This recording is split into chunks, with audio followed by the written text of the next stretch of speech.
Hello दोस्तों, तो आइए आज हम लोग देखेंगे प्रेजेंट इंडेफिनिट टेंस के कुछ पहचान और नियम और कुछ एग्जाम्पल। तो आइए समझते हैं क्या होता है प्रेजेंट इंडेफिनिट टेंस, कैसे पहचानेंगे कि ये प्रेजेंट इंडेफिनिट टेंस है और इसके रूल क्या होता है, कैसे लगता है और इसका एग्जाम्पल कि कैसे हम लोग उसको लगा पाएंगे। देखिए, इस नियम का पहचान ये कहता है कि जिस वाक्य क्रिया के अंत में ता है, ती है, ते है, उसे प्रेजेंट इंडेफिनिट टेंस कहते हैं। यानी क्रिया जो रहेगा, जो वाक्य आएगा उसका क्रिया जो रहेगा उसमें ता रहेगा, ता है, ती है, ते है, ऐसा वर्ड आएगा तो उसे हम लोग क्या कहेंगे, प्रेजेंट इंडेफिनिट टेंस कहेंगे। जैसे कि नियम क्या कहता है कि कर्ता, पहले उसके सब्जेक्ट को लिखिए, फिर क्रिया को लिखिए, क्रिया में यस या यस लगता है, उसके बाद कर्म लगता है, ऐसे ही हमको लगाना है। ठीक, तो आइए एग्जाम्पल देखते हैं। देखिए, जो एग्जाम्पल दिया गया है, एग्जाम्पल में देखिए क्या ये एग्जाम्पल, क्या ये पहचान से मैच कर रहा है, कैसे। देखिए, इसमें ये जो है वह जो इसका सब्जेक्ट है, ये क्या है, इसका सब्जेक्ट है, और ये क्या है, इसका वर्ब है, यानी क्रिया है। ये क्रिया है और ये कर्ता है। तो क्रिया के अंत में बोला है ना, क्रिया के अंत में ता है, ती है, ते है, ऐसा कुछ है। तो क्रिया के अंत में देखिए क्रिया है, ये क्रिया के अंत में देखिए इतना आया ना, ता है आ गया है। ठीक, तो यानी ये प्रेजेंट इंडेफिनिट टेंस में है। तो इसलिए हम इसको कैसे लगाएंगे, पहले कर्ता को लिखेंगे, तो वह जो है वह करता है, तो वह का स्पेलिंग लिखेंगे ही। उसके बाद खाता का स्पेलिंग क्या होता है, EAT। अब उसके बाद क्या करना है, आप लोग को पता होना चाहिए कि प्लूरल और सिंगुलर क्या होता है। क्या ये जो वाक्य है, ये जो शब्द है, जो वह का स्पेलिंग जो है, ये क्या ये प्लूरल है या फिर सिंगुलर है। तो ये सिंगुलर में आता है, ये सिंगुलर है, तो ही इट में बस क्या करेंगे, एक यस लगा देंगे। कहीं कहीं ऐसा ऐसा वाक्य आता है जिसमें ईएस का प्रयोग होता है, जिसे प्लूरल बनाने के लिए हमको क्या करना पड़ता है, उसको ईएस लगाना पड़ता है। जैसे CH, अगर CH आएगा किसी वाक्य यानी किसी वर्ड के अंत में, तो उसमें CH के संग हम लोग क्या लगाएंगे, ईएस का प्रयोग करेंगे। या फिर अगर सिंगल एस आ जाएगा तब भी हम क्या करेंगे, ईएस का ही प्रयोग करेंगे। या फिर डबल एस आ जाएगा तब भी ईएस का ही प्रयोग करेंगे। ऐसे ऐसे वाक्य, ओ आ जाएगा, ओ के संग ईएस का ही प्रयोग करेंगे। तो फिलहाल जो है उसको देखते हैं, ये तो आगे की बात है। तो ये ही इट्स हो जाएगा, ये करेक्ट हो गया। आगे, मैं रोता हूँ, मैं का स्पेलिंग लिखना है आई पहले, उसके बाद रोता का स्पेलिंग जो होता है उसको पहले लिख लीजिए। तो रोता का स्पेलिंग जो भी होगा विप, यानी कि विप हम लोग लिख लिए। उसके बाद देखें क्या ये जो कर्ता सब्जेक्ट है ये सिंगुलर है कि प्लूरल है। अगर सिंगुलर है तो आप लोग यस या यस लगाने के बारे में सोचेंगे, नहीं है तो कुछ सोचना नहीं है, ये सही हो जाएगा। तो आई जो होता है ना टेंस में, जो टेंस स्टार्ट होता है तो इसमें आई जो हो जाए प्लूरल हो जाता है, तो प्लूरल के संग कुछ नहीं लगाना है, ये ऐसे ही सही हो गया। आई विप, मैं रोता हूँ। और देखिए यहाँ पहचान भी बोल रहा है कि ता हूँ, जैसे कि क्रिया के अंत में ता है, ती है, तू, ऐसा कुछ बोला था कि होगा तभी ये प्रेजेंट इंडेफिनिट टेंस होगा। तो यहाँ पर क्रिया के अंत में आया ना, ता हूँ, रोता हूँ, इसलिए प्रेजेंट इंडेफिनिट का है, तो इस तरह लगेगा। अगला है तुम नाचते हो, तुम नाचते हो, तो इसका कैसे लगेगा, यू, और यू के संग इसका स्पेलिंग होता है डांस, डांस हो गया। उसके बाद देखें क्या ये यू जो है, क्या ये प्लूरल है, अगर प्लूरल है तब तो ऐसे ही सही है। अगर प्लूरल नहीं होता, अगर सिंगुलर होता तब तो इसमें यस या यस कुछ लगाना पड़ता, लेकिन ये प्लूरल है इसलिए ऐसे ही सही हो जाएगा। तो आइए इसके निगेटिव को भी देख लेते हैं। निगेटिव में क्या होता है, यही एग्जाम्पल इसमें भी ले लेंगे ताकि ज्यादातर बेहतर आपको समझ में आएगा। इसका नियम बस बदल देते हैं, ये निगेटिव का रहेगा, ठीक है, यहाँ पे निगेटिव लिख दे रहे हैं।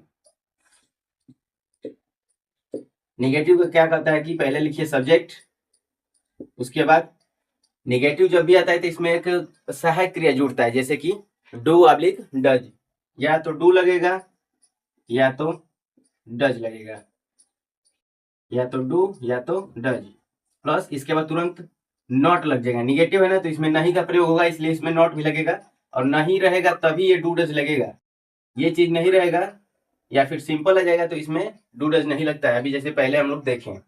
उसके बाद क्या होता है, क्रिया लगता है, यानी वर्ब, वर्ब का फर्स्ट फॉर्म लगेगा इसमें। इसमें अब यस या यस वाला झंझट खत्म, काहे कि इसमें क्या है कि डू डज आ गया है, इसलिए यस या यस इसमें नहीं लगेगा।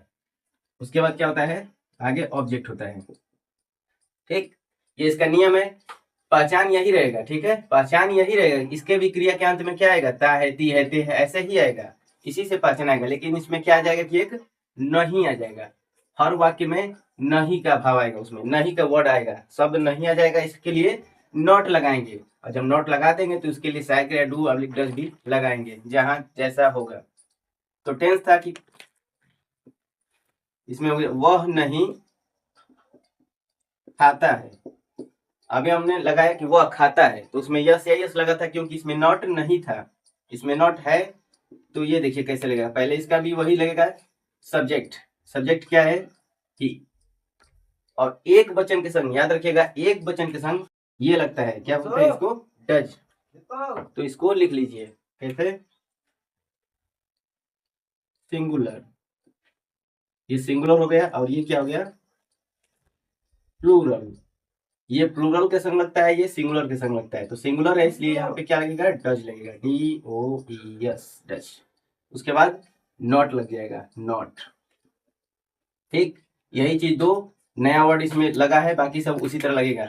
वर्ब क्या है इसमें, खाता, तो इट लगा दीजिए, हो गया। ही डज नॉट इट, वह नहीं खाता है, सिंपल। अगला जो देखिए, अगला क्या था, तुम नहीं नाचते हो। अब ये देखिए कैसे लगेगा, यहाँ भी तुम का स्पेलिंग यू लिखाएगा, यू, उसके बाद क्या लिखाएगा, डू अब्लिक डज में से कोई एक लगाना पड़ेगा। जैसे हम लोग सब्जेक्ट को देखेंगे कि कौन सा इसमें सिंगुलर है, प्लूरल है, जैसा होगा उसी के अनुसार लगाएंगे। यू जो है प्लूरल है, तो प्लूरल रहेगा तो डू लगाना है, तो यहाँ पर क्या कर देंगे, डू लगा देंगे, डू। उसके बाद तुरंत नॉट लगाएंगे, डू नॉट। उसके बाद क्या करेंगे, नाचना का स्पेलिंग लगा दीजिए, ठीक, और ये फुल स्टॉप। ये हो गया निगेटिव का। आप लोग को समझ में आ रहा होगा, नहीं आएगा तो आप लोग कमेंट करिएगा कि हमको यहाँ पर डाउट हुआ है। देखिए इसका इंट्रोगेटिव भी सेम टू सेम है, इंट्रोगेटिव भी सेम टू सेम है, यही चीज लगेगा, उसको भी देख लेते हैं। तो आइए इसी, देखिए निगेटिव, निगेटिव हो गया। इंट्रोगेटिव का देखिए, इसका इंट्रोगेटिव का क्या होता है, इंट्रोगेटिव का जो नियम होता है, पहले ही डू ऑब्लिक डज पहले ही लग जाता है इसमें इंट्रोगेटिव में, प्लस तब ये लगता है, उसके बाद सब्जेक्ट, उसके बाद सब्जेक्ट के बाद तुरंत वर्ब लगता है, फिर ऑब्जेक्ट, ऐसा लगता है। अगर इसमें भी निगेटिव आ जाता है, निगेटिव के संग इंट्रोगेटिव आ जाता है, तो बस कर्ता के बाद यानी सब्जेक्ट के बाद नॉट लगाते हैं। यहाँ देखिए कि नॉट कभी भी लगेगा, अगर नॉट को सिंगल आप लगा रहे हैं, नॉट सिर्फ, तो नॉट कभी भी लगेगा तो सब्जेक्ट के बाद ही लगेगा, सब्जेक्ट लगाने के बाद ही लगेगा हमेशा। तो यहाँ पर कुछ एग्जाम्पल ले लेते हैं, जैसे क्या वह खाता है, क्या वह खाता है, ये इंट्रोगेटिव का हो गया, यहाँ पर क्वेश्चन मार्क।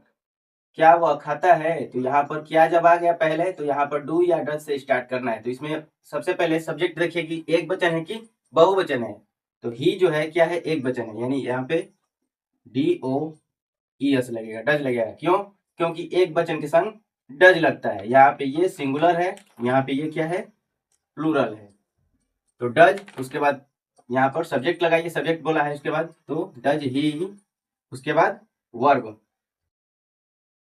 खाना, इट, और यहाँ पे question mark. Does he it, क्या वह खाता है। आगे, क्या वह स्कूल जाता है, इसको लगाते हैं। देखिए इसमें पहले क्या आया है, तो सबसे पहले डू या तो डज, कोई एक लगाएंगे, कौन सा लगाएंगे, तो यहाँ पर देखेंगे क्या ये सिंगुलर है कि प्लूरल है। अगर सिंगुलर है तब तो डज, प्लूरल है तो डू। तो वह जो है ये सिंगुलर है, इसलिए डज लगाएंगे पहले, तो डज। उसके बाद करता, ही, उसके बाद जाना का यानी वर्ब लगाएंगे। इसको ध्यान में मत रखिएगा अभी, क्योंकि ये बाद में लगेगा। सबसे पहले जो नियम बोल रहे हैं ना उसी के अनुसार चलेंगे। जैसे डू डज लग गया, सब्जेक्ट लग गया, वर्ब लगाइए, उसके बाद जो भी बचेगा लास्ट में, तो हो गया डू डज, करता हो गया, सब्जेक्ट हो गया, उसके बाद वर्ब लगाइए। जाना का स्पेलिंग गो, गो मानी जाना। उसके बाद कहाँ जा रहा है, कहीं अगर जा रहा है मार्केट, स्कूल या कहीं भी, स्थान का नाम दे दिया कि यहाँ पे जा रहा है तो वहां पे टू लगता है गो के संग, तो गो टू लग जाएगा। गो टू कहाँ, गो टू स्कूल, तो लास्ट में स्कूल लग जाएगा और यहाँ पे question mark. Does he go to school. तो आप लोग को तीनों समझ में आ गया होगा, उम्मीद करता हूँ कि अगर कोई भी प्रॉब्लम होगा तो आप लोग जरूर हमसे पूछिए। धन्यवाद।